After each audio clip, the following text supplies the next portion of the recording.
আসসালামু আলাইকুম।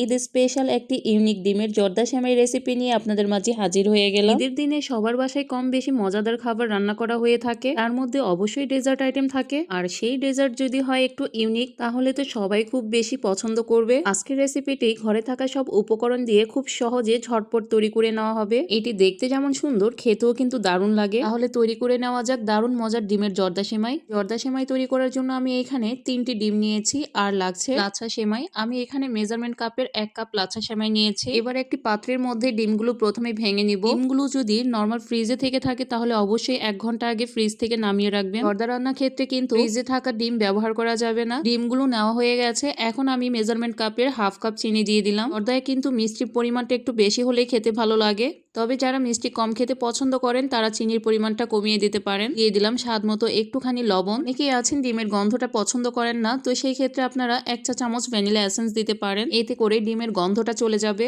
ভ্যানিলা এসেন্সটা সম্পূর্ণ অপশনাল, চাইলে দিতে পারেন অথবা স্কিপ করতে পারেন। এবার একটি চামচের সাহায্যে ভালো মতো নেড়ে চিনিটাকে গলিয়ে নিতে হবে। ডিমের মিশ্রণটি একটা সাইডে রেখে দিব। জর্দার জন্য লাগছে কাঠবাদাম। এখানে 7 থেকে 8টি কাঠবাদাম নিয়ে আমি গুঁড়ো করে নিচ্ছি, তবে একেবারেই গুঁড়া করা যাবে না, আমি একটু আধো ভাঙ্গা করে নিয়েছি। চাইলে আপনারা বাদামটা কুচি করেও দিতে পারেন, তো আমি এখানে গুঁড়ো করে নিলাম। চুলায় একটা প্যান বসিয়ে দিলাম, আর প্যানটাকে ভালো মতো গরম করে নিতে হবে। এবার গরম প্যানের মধ্যে 3 টেবিল চামচ পরিমাণে ঘি দিয়ে দিলাম। জর্দা সেমাইয়ের পারফেক্ট টেস্ট পেতে হলে অবশ্যই ঘি ব্যবহার করবেন। চাইলে তেল আর ঘি একসাথে মিলিয়ে দিতে পারেন, তবে শুধু ঘি দিয়ে তৈরি করলে এর পারফেক্ট একটা টেস্ট পাওয়া যায়। ঘি গরম করে 3টি এলাচ দিয়ে একটু ভেজে নিব।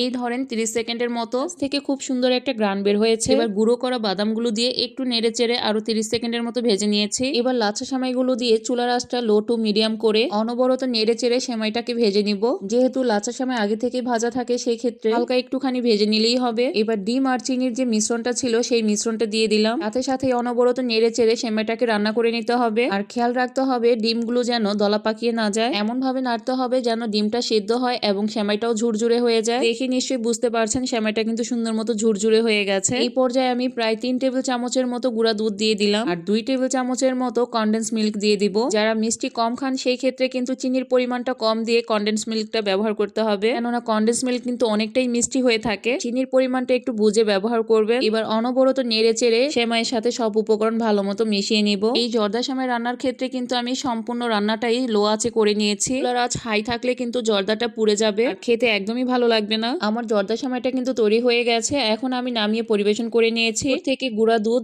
আর কিশমিশ কাজু বাদাম দিয়ে পরিবেশন করে নিয়েছি।